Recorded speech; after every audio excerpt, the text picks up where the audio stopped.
what I see as the misdirection of critical minerals, because we're talking about supply.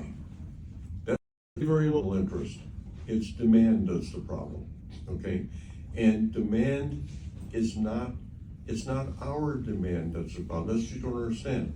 It's China's demand. We all ignore China's consumer, internal, domestic consumer demand. Let me tell you why that's important. As you know, China produces 90% of the processed rare earth products in the world. 90%, okay? 85% of that, you can all do the math, 85% of that is for domestic consumption. The balance is export. And you need to understand that if China's consumer market should ignite, like if everybody has to have a washing machine, a dryer, an electric car, all of that stuff, and that squeezes what they can export. They don't give a damn about it. If they can't export to us, no skin off their noses, they don't care, okay? We, doing the American ostrich thing, we stick our heads in the sand and say, I don't see any problem, okay? Now, there's a huge problem. Let's see, they consume 85%. Basically, let's put it this way. Let's assume they produce 100% of the world's useful rare earths, useful to us. Yes, Linus produces quite a bit, it goes to Japan. What's left over goes to China. MP was producing a lot, almost all of that went to China. Okay, so let's assume the Chinese produce 100% of the world's rare earths. When the day comes they need 100% of that for domestic use, we're out of luck. Nobody's planning about this. Everybody here only cares about price, except the military.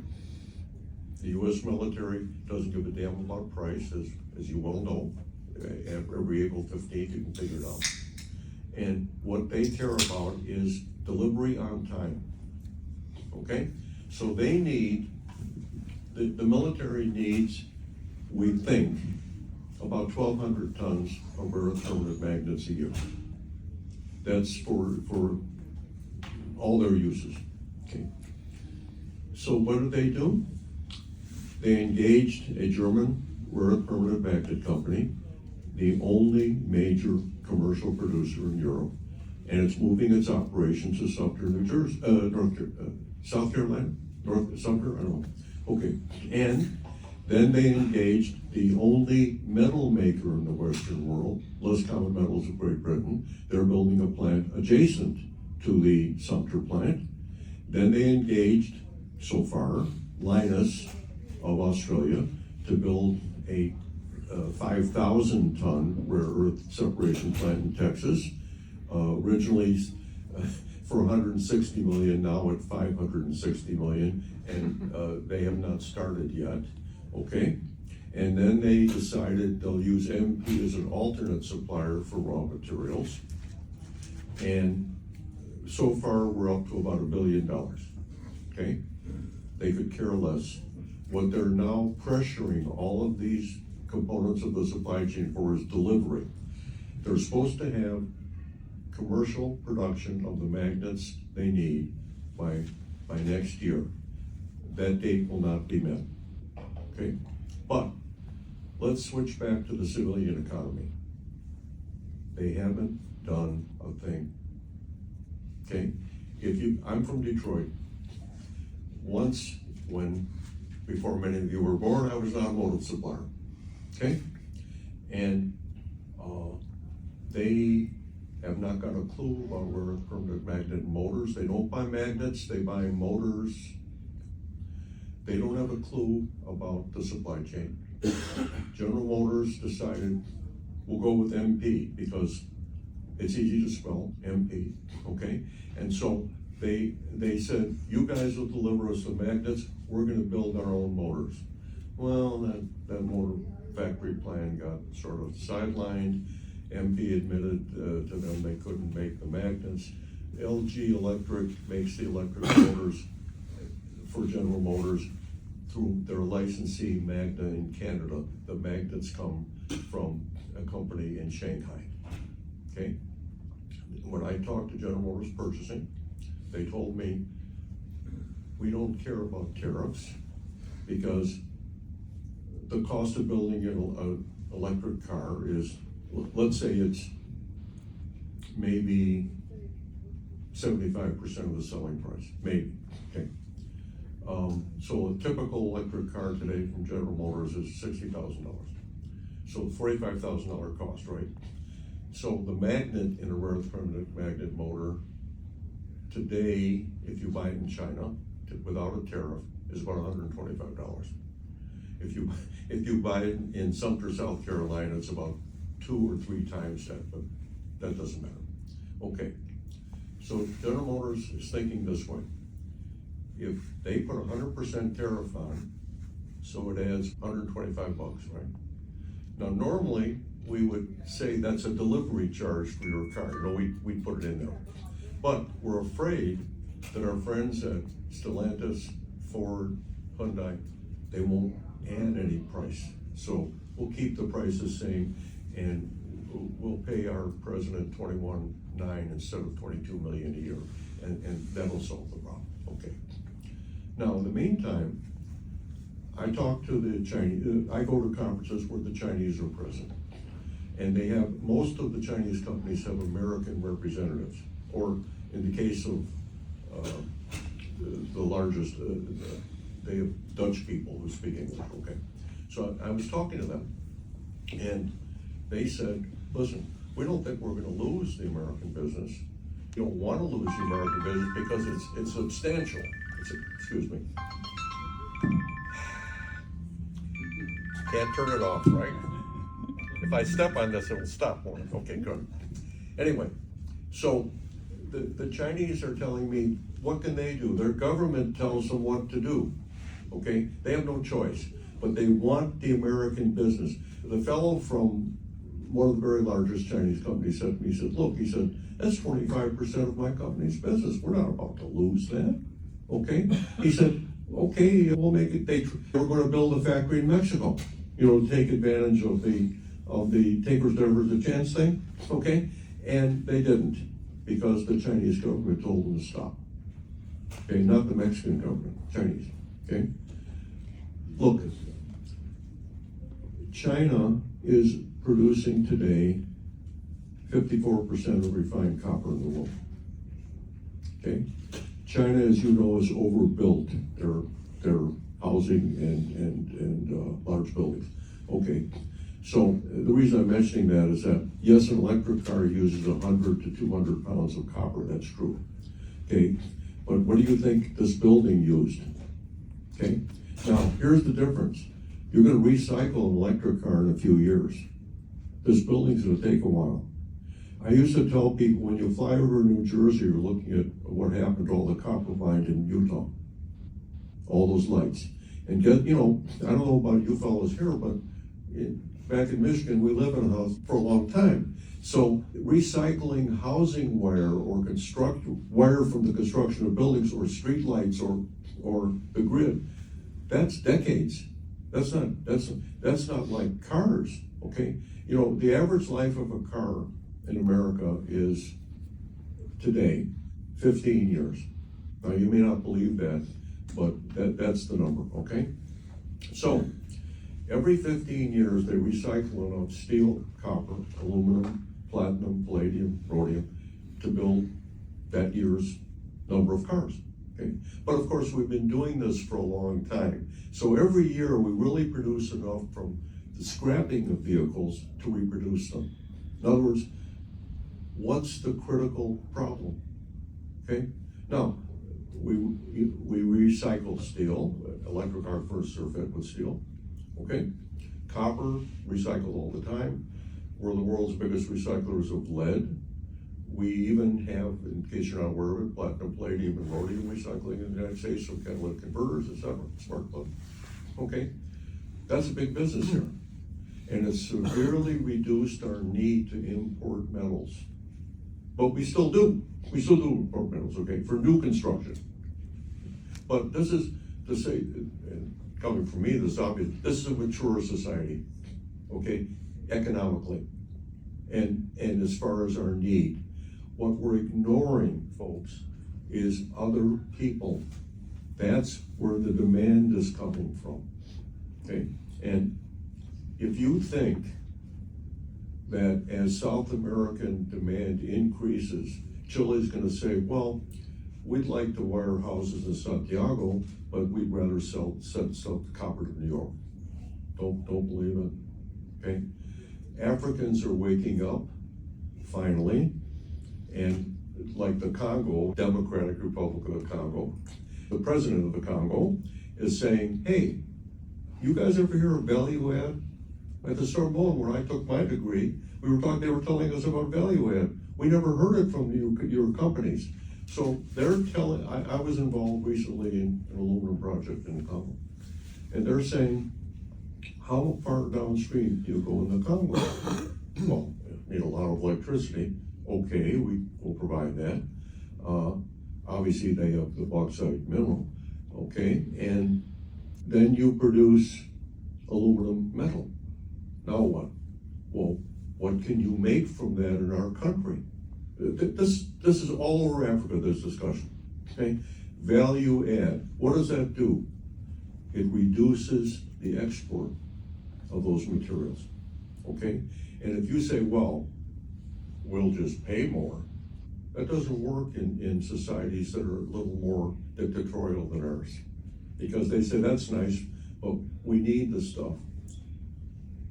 Just to chat about uranium for a second, okay? The United States consumes more uranium than any other country in the world. 36 million pounds a year of 120 million pound production, okay? We produce about 1 million pounds a year. And I was just saying to a colleague of mine, the one company that produces that, I'm wondering if the military said, geez, we got to refuel 3 carriers this year, and you're sending that where? Duke Energy? It's confiscated. Oh, they'll pay for it, okay? But I don't know that we produce enough to supply our military uranium directly. And we stopped producing, you realize yellowcake, uranium, U308. No, that's not what you use in a reactor. You use 0.7% of that U-235 in a reactor. So companies would extract that portion, and they would enrich.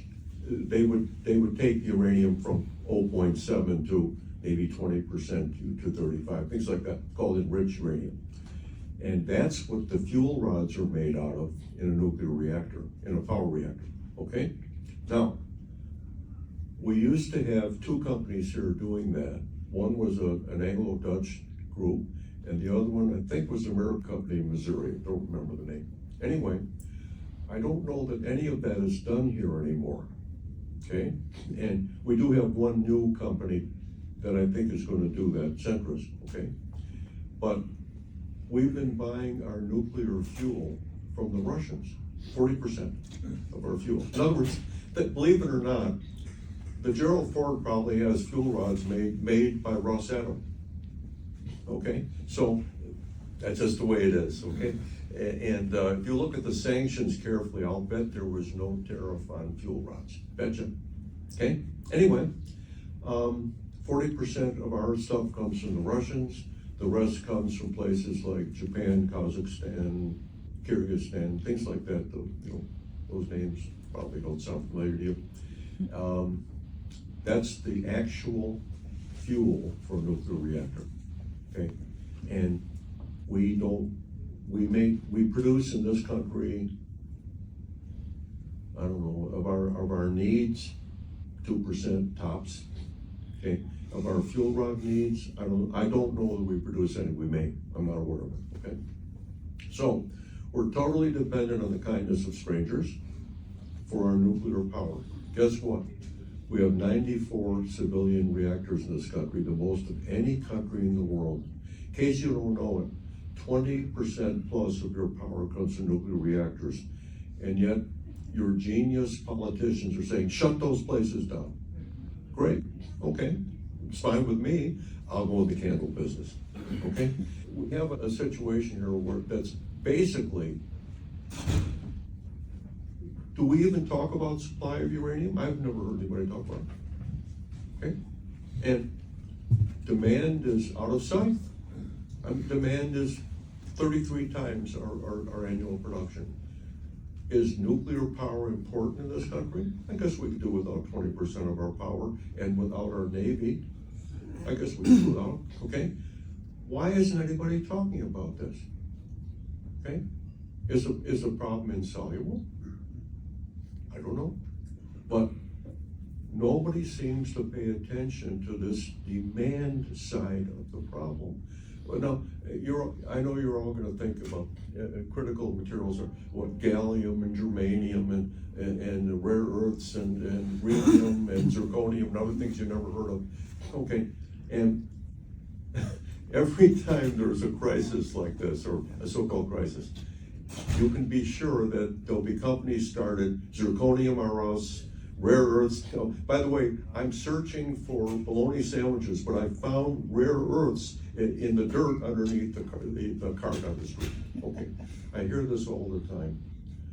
I understand last few days the word process has entered everybody's vocabulary.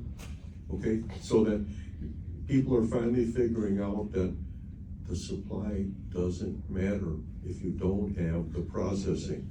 The end user components enabled by the electronic or mechanical properties of these rare metals are the only thing that matters. Okay, if I'm gonna make a car, electric car, I need a rare earth permanent magnet synchronous motor. Okay, that needs a rare earth permanent magnet. If I don't have the magnet, I can't make the motor, I can't make the car. And does anybody think about that? No. All they tell me about is, hey, I found a deposit that's got gallium in Pascagoula. You know, it's right under a school, but we'll just demolish that. Okay, bullshit.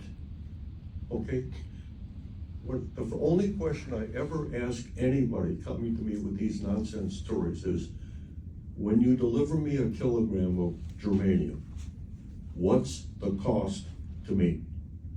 And they say, well, $173.10, we think. I'm buying it all day long from the Chinese for $73, so don't bother.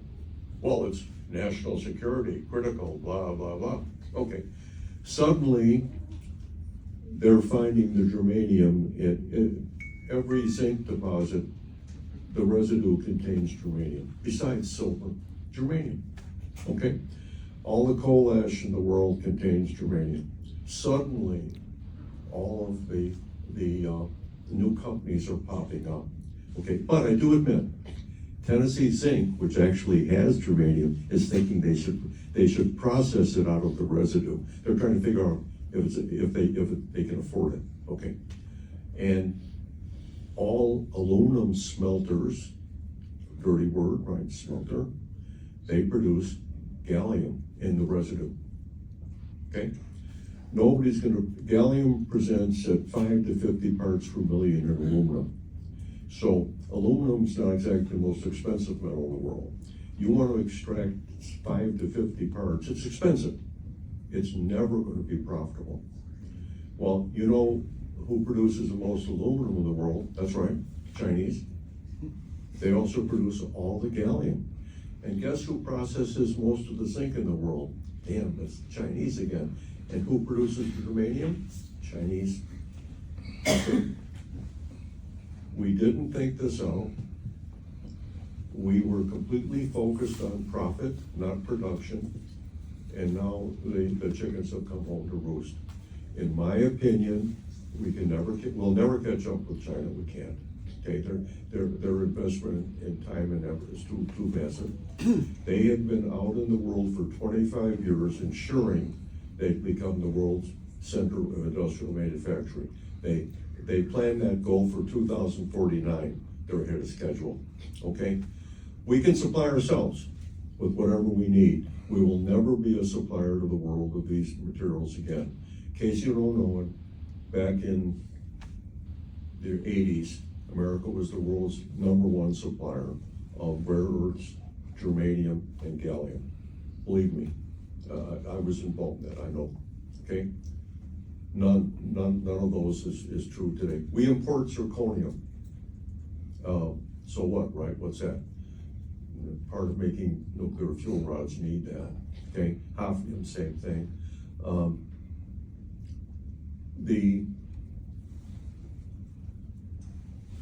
You can believe all the stuff you want coming out of Washington or any other source of, propaganda in America.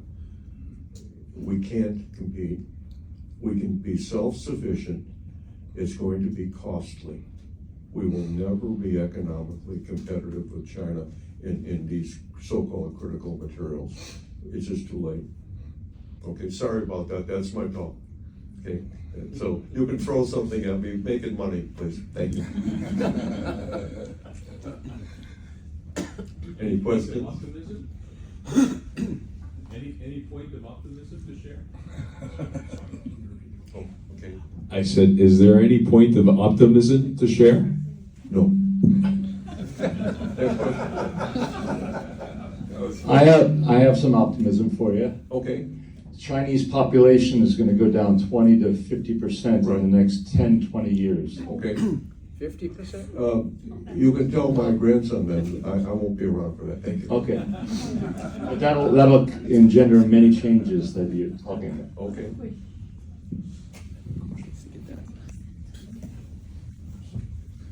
So you talked mostly about the rare earth side. Can you talk a little bit more about the uranium as a critical as opposed to an industrial?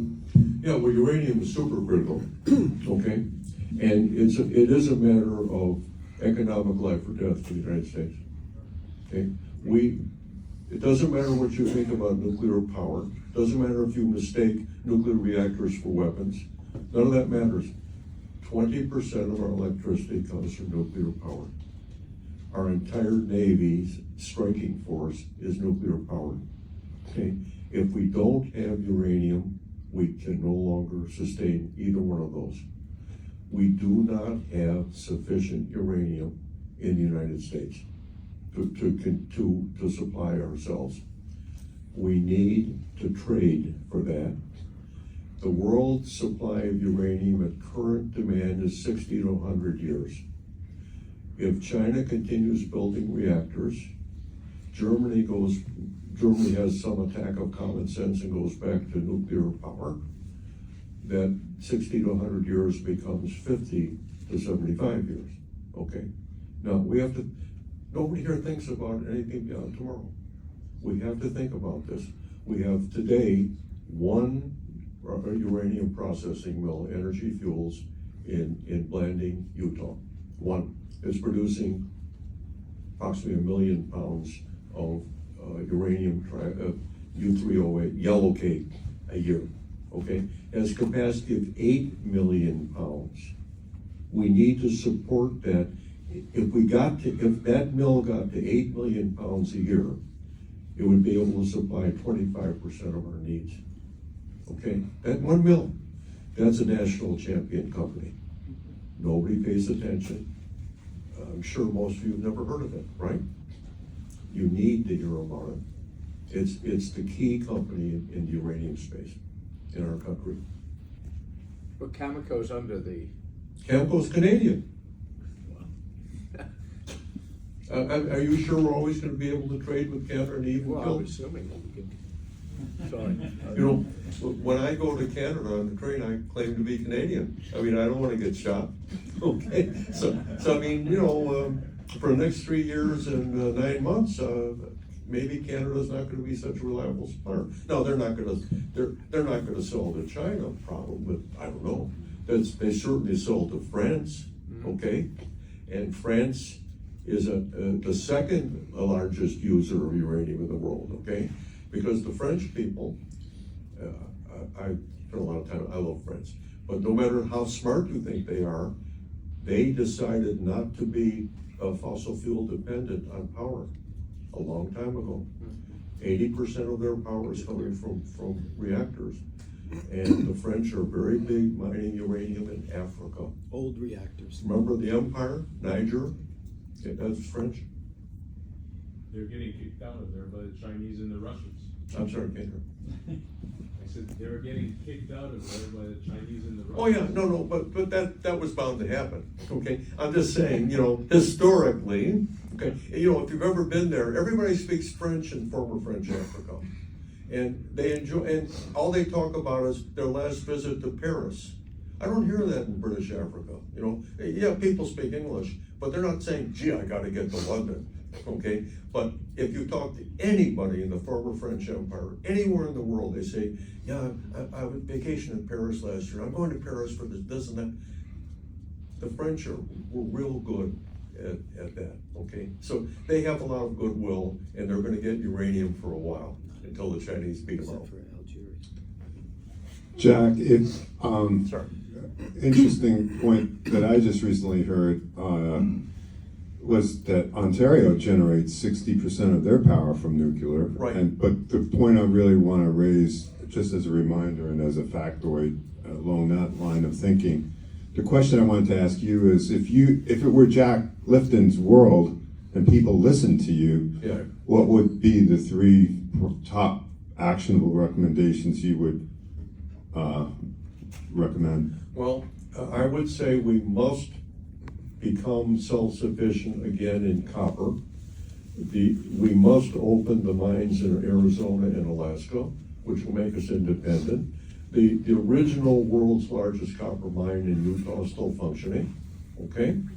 And we have immense deposits in Arizona, immense deposits in Alaska, and regulation has killed them. Do you realize that Rio Tinto and BHP, I believe it is, in Arizona spent $2 billion preparing that mine, and so far they haven't got a permit to open it, okay? Now, yes, Chile and Peru have a lot of copper. Chinese buy a lot of that, okay? And Peru and Chile we have a problem with them, and Brazil. These nations are growing. They're gonna be consuming an awful lot of that copper. Again, if you go away with anything except that I'm a decrepit old man, I want you to remember something. It's the demand in the producing nation that matters, not our demand. That's what's going to define how much of anything we can get from anywhere. Globalization or no, tariffs or no, doesn't matter. If Chile and Peru decide they need all that copper, or they're going to sell it to the Chinese for a better price, we're out. Simple as that. Okay? We don't send gunboats up the Nile to enforce our rules. Okay? So we're going to be screwed. And we have to think about that and stop thinking about all the nonsense that comes out of Washington. Jack, I got one question for you over here. I'm on the other side here. Okay. Yeah. Okay, got it. Yeah. I'm curious, so we hear a lot about AI and the growing environment and all the energy needs that are just kind of in the infancies. I'm just kind of curious on some thoughts on how that plays into this whole equation, because you're talking a lot about our current numbers and we see some of those projections. So I'm just curious on If you're going to analyze the geology of a region, you need data, not AI. Once you have the data, AI is rapid computing. You can analyze it.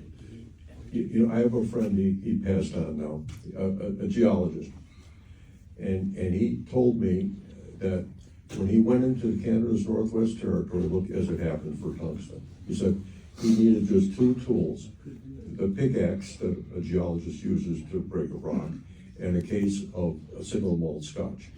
Okay. He said, of course, the pickaxe was optional because he could eyeball this thing. And the fact is, AI, schmai, I don't care. These are experienced men and women who spent their life doing it. They're not going to be replaced by a computer. No, I guess maybe my question wasn't clear, not on AI finding new deposits, on AI just as an industry with the amount of demand that that's gonna put on the infrastructure and the energy sector, was more so my question. Well, I'll tell you, Coming into play. it's gonna make a huge difference in rare earths. I'll tell you what, the processing of rare earth, separation of the individual, rare earths into individual ones is very complex, very, okay? And I had a conversation here yesterday with an engineer who was explaining to me how using AI, he's built a management program for rare earth processing station. And this guy, I know this guy is pretty smart, and I said, what about this problem, that problem? He knew he had answers for that, okay? So in processing, that's gonna be a real big thing. But in America, who's processing any of this stuff?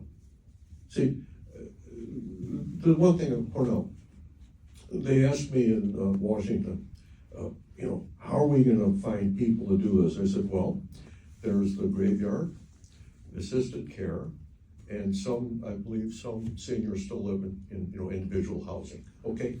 What are you talking about? I said, all the people who do this, they haven't been doing this for 20, 30 years. Do you think they were in suspended animation? And the kids, are they studying STEM subjects? Not that I know of. Can you repair a car? No, okay. How about, can you fix a cell phone? No, not that either.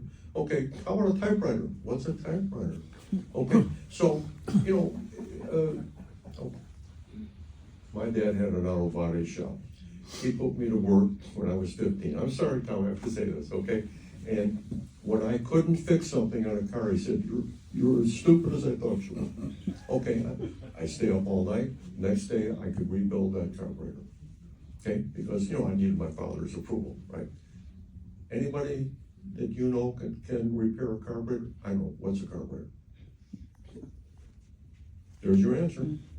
You're gonna have to get some kids out of Harvard into trade school, or it's never gonna. Thank you, Jack. We're pretty much out of time. Jack is available for one-on-ones.